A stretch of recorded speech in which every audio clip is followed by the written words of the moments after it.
What is meditation? Why is it important? What does it mean to meditate properly? What results can we achieve with meditation? Could you please explain to us the importance of meditation? Why should we care for meditation? It is necessary to know how to meditate. What do we want to attain from meditation? To calm ourselves, to get peacefulness. What we are saying may seem very superfluous, and you could say that we can calm down with a bottle of wine, couldn't you? You could also object that we may calm down by listening to a symphony of Beethoven. However, as a matter of fact, and in truth, attaining peacefulness is the most difficult thing you can imagine. Thus, no one is able to have mental tranquility, to have real peace of mind, without having eliminated all the useless and futile thoughts from his intellectual center. No one can have peace of the heart without having previously eliminated from himself the negative and harmful emotions. But don't we already experience tranquility, peace of mind, when we take a break from some activity? The mind relaxes naturally and we experience peace. Usually, our mind is permanently acting and reacting according to the impacts of the outer world. Let us compare this to a lake into which we throw a stone. We will see many waves that originate from the center towards the periphery as a reaction of the water against the impact from the outer world. Something similar happens to the mind and feelings when someone hurts us with harsh words. The impact of a harsh word will arrive to the intellectual center or thinking center, and we will react from there in a violent way. If someone hurts our self-love, we will feel annoyed, and we will probably react in a brutal way. In all circumstances of life, the mind and feelings take an active part and react incessantly. It would be interesting, my dear students, not to give any chance, neither to the feelings nor to the mind. It is urgent to attain a passive mind. Only then can we experience true peace. Wait a minute. What you're saying is totally different from what I've heard before. Normally, people talk about having an active mind, and you're telling us to have a passive mind. It is urgent to attain a passive mind. The passive mind is against all those who say that the power is in the mind. Nevertheless, the negative form of the mind is the most eloquent. The highest way of thinking is not to think. Novelty comes when the process of thinking has exhausted. It is necessary to understand this properly.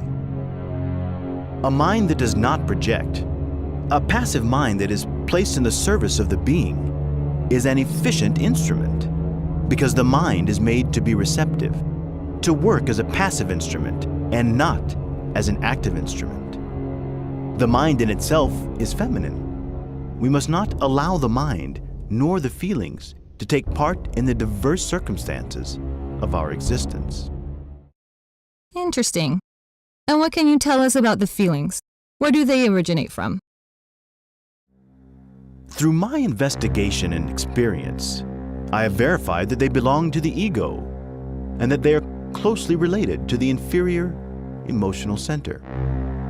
The therapy we need to know thoroughly in order to avoid any inner imbalance and outer repercussions is not to allow the mind any kind of reaction. For example, if someone hurts us, we should not allow the mind to react. Hopefully, someone can hurt our feelings often so that we can train ourselves much better. The more we are insulted, the better for our training, because we will have more opportunities not to allow our mind and feelings to react. That is to say, to prevent them from intervening or meddling in the circumstances of our life. But how does all this relate to our consciousness? You have always said that consciousness is the most important energy we have. It is clear that the passive states of mind, feelings, and personality demand a great deal of activity from the consciousness. And the more active our consciousness remains, the better for its awakening. The consciousness is unavoidably going to awaken. if it is in permanent activity. Right now, Buddha Gautama Sakyamuni comes to my memory. On one occasion, the great Buddha was seated at the foot of a tree in deep meditation when a troublemaker arrived and tried to hurt him with harsh words. The Buddha followed meditating while the troublemaker continued cursing, insulting, and hurting. Much later, the Buddha opened his eyes and asked the troublemaker, "Oh, my brother, if someone brings a present for you and you do not accept the present, then to whom does the present belong to?" The troublemaker answered, "To the one that has brought it, of course." The Buddha said to him, "My brother, take your present. I cannot accept it," and continued meditating. Here is a beautiful and sublime lesson. The Buddha did not allow his mind nor his feelings to react, as the Buddha lived completely awake within his own consciousness and did not give any chance to his mind nor feelings to react at any moment, under any circumstance. Beloved disciples, we must live in the same way. The school is everywhere. It is at home, in the office, at work, at the company, on the streets and everywhere, even in a temple, with the fellows of study, with our children, parents, wife, nephews, grandsons, cousins, relatives, friends, etc., etc. Every psychological gymnasium is indispensable for us, in spite of how hard and difficult it may seem. The secret is not to allow the feelings or the mind to take part in the practical business of our life. We must always allow the consciousness to be the only one which acts, commands, works, speaks, makes, and executes all our daily activities. In this way, we will be harmoniously prepared for meditation. So we have to prepare well in our daily life in order to be ready to enter into meditation effectively? What we are seeking is indeed to go beyond the mind and feelings. And this is possible when we have intensively trained in our practical life, in our daily life, for this wonderful aim. During meditation, we must get the essence, the Buddhata, the worthy, the decent, the best we have inside, out of its bottle. Indeed, this essence, or Buddhata, is bottled up inside the inhuman elements, in those psychological aggregates which make up the I, the myself, the ego. It would not be possible to experience the real, the truth, that which is certainly our concern, if we are not able to get our essence out of the ego. Then we cannot experience the real. We will always live in the world of dreams, in the intellectual, instinctive, emotional, motor, or sexual center. But in any case, we would not be able to escape and experience the truth. The great Kabir Jesus said, "Know the truth, and the truth will set you free." The truth is not a question of theories, is not a question of believing or not believing, is not a question of concepts and opinions either. For example, we could have an idea about the sun, and this idea could even be fascinating. It could be very near to what the sun really is, but it would never be the sun. In the same way, we could have a number of ideas about the truth, but never attain that truth. When Jesus the Christ was asked about the truth, he kept silence. When the Gautama Buddha Sakyamuni was asked about the same, he turned his back and went away. The truth cannot be defined by words. Anyone, for example, can have a great ecstasy when the sun is setting in the golden splendor of a mountain range, and try to communicate such mystical experience to other people. But it is very probable that the other person will not feel the same. In the same way, the truth is incommunicable. It is only real for the person who experiences it by himself. When we attain the truth in absence of the ego, we can feel an element that is able to change us radically, an element of very high voltage. But it is necessary to put the consciousness to work in place of the mind and the feelings. The consciousness has to do the work inside us. It has to be incorporated, integrated within us. We must have a passive mind, passive feelings, a passive personality, but a very active consciousness. It is urgent, essential to understand this in order to become an expert in meditation. So once we start preparing ourselves well, then what are the next steps to enter into meditation?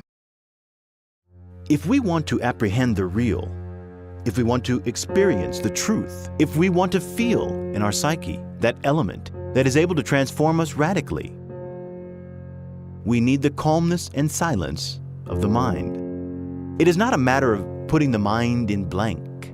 It is a matter of attaining calmness and silence of the mind, which is different. When the process of thinking has been exhausted, the mind remains quiet and in silence. Then novelty arises. It is not a question of fighting against the thoughts that come to the mind until the mind remains quiet. No. It is rather a question of contemplating those thoughts, understanding them, to contemplate those desires intelligently, to contemplate and to understand all memories that come to the mind. While we understand all that arrives to our mind, we should not say a single word. Let's imagine that the memory of a scene of anger at home comes to the mind. What should we do? We should try to understand it. And after understanding it, what should we do? We should forget it. If another memory arises later, a conversation with our father or with our mother or with our neighbor, what to do? To reject it? Absurd. Then what? Meditate and understand it. Once it has been understood, forget it. If the memory of a football match arises, what to do? Should we reject it? No. I repeat, we should understand the triviality of all that, the hollowness of this memory. Once it has been deeply understood, forget it. In this way, all that parade of thoughts, desires, feelings, memories, etc. will have a beginning and an end. When the tape of memories, desires, thoughts, emotions, etc. is finished, the mind is still and in silence. Then novelty arises. What about if it does not come? It is simple. We have not attained the absolute stillness in all the levels of the mind. Then there is no other option than going further down to deeper levels until we reach the level 49. If we get there, if we get each of the 49 levels to obey us, then the mind will finally be still and in silence. The result is that the essence will escape from the bottle of the intellect and will experience that element which transforms us radically. Novelty, the real. Could you please explain to us about this element that can transform us radically? What is the experience of samadhi, or the real, or what people also call illuminating void? It is very difficult to explain the void, for it is indefinable and indescribable. The void is a state of absolute absence of the pluralized I. Only in the absolute absence of the I can we experience that which is real, that which does not belong to time. The illuminating void is not the nothing. The void is life, free in its movement. The void is that which is, has always been, and always will be. The void is beyond time and eternity. I feel the obligation to share what I have directly verified about it myself. When the second sub-race of our current great Aryan race flourished in ancient China, I was reincarnated there.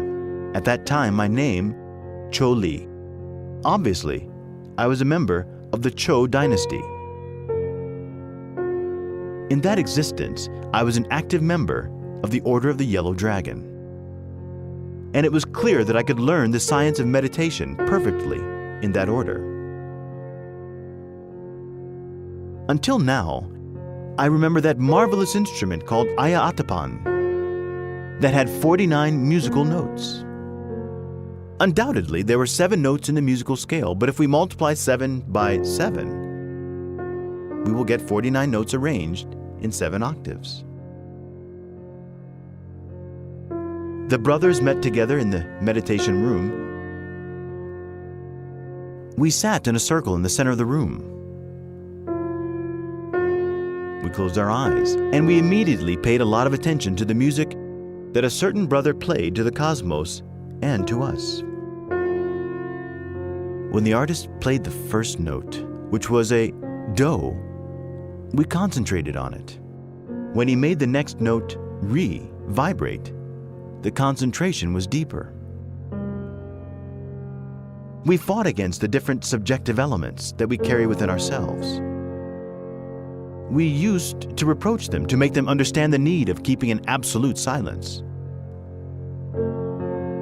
It is good to remind you, my dear brothers, that those undesirable elements are the ego, the I, the myself, the oneself. They are like perverse entities that personify our errors.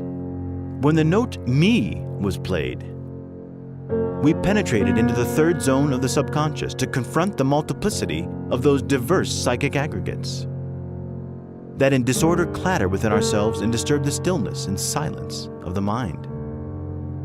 We reproached them and we tried to understand them. Gagging all those demons of desire that we carry inside us is not that easy, but we achieved it with patience.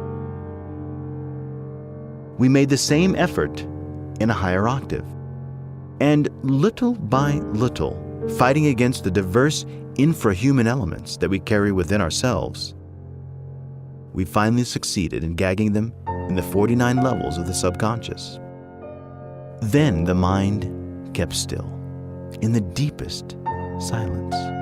At that moment, the essence, the soul, the purest we have inside, escaped to experience the real. Thus we penetrated into the illuminating void. While we were there, we were able to listen to the voice of the Father that is in secret. Undoubtedly, we were in a state which could be called rapture or ecstasy. The personality remained in a passive state, seated there in the meditation room. When the samadhi had finished, we returned to our body, keeping the memory of all that we had seen and listened. One day, it doesn't matter which, while being in the illuminating void, I experienced the unity of life, free in its movement. Then, I was the flower, the crystalline river which flows in its bed of rocks, singing on its delicious language. I was all that is, has been, and will be. I felt that I had been annihilated, that I had ceased to exist as an individual. I felt an unspeakable fear and came back to the human form. It is necessary to eliminate the I of fear, and this I can only be eliminated with the power of the Divine Mother, Kundalini Shakti. First, we should analyze it, understand it, and later invoke Devi Kundalini, our particular divine cosmic mother, in order that she disintegrates the I of fear. The truth cannot be described. It cannot be explained. Each person has to experience it by himself. Through the technique of meditation, in the illuminating void, we experience the truth, which is an element that transforms us radically. We have to persevere, to be tenacious. It is obvious that we attain such experience through different degrees. The devotee will feel more and more the intimate impulse of his being. He will go through different experiences more or less clear, and finally, the day will come when he will have the best of the experiences, the direct experience of the great reality. Then he will receive the Tao. Perseverance is indispensable.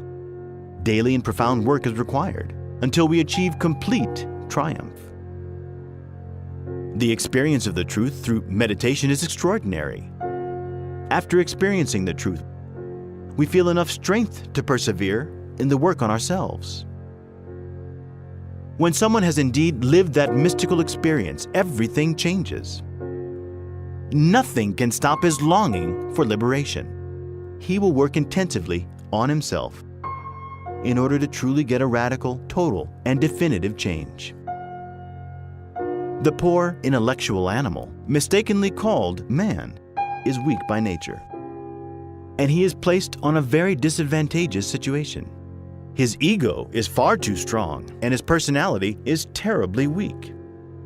If we leave him alone, he can hardly walk. He needs something that encourages him to work, needs inner support. This is only possible through meditation. Is there a suitable time to meditate, or can it be done anytime? We should practice daily. At what time? Well, whenever we feel like doing it, especially when we feel sleepy. Meditation without sleep damages the brain. Sleep should always be used in combination with the technique of meditation, but a sleep with control, a voluntary sleep.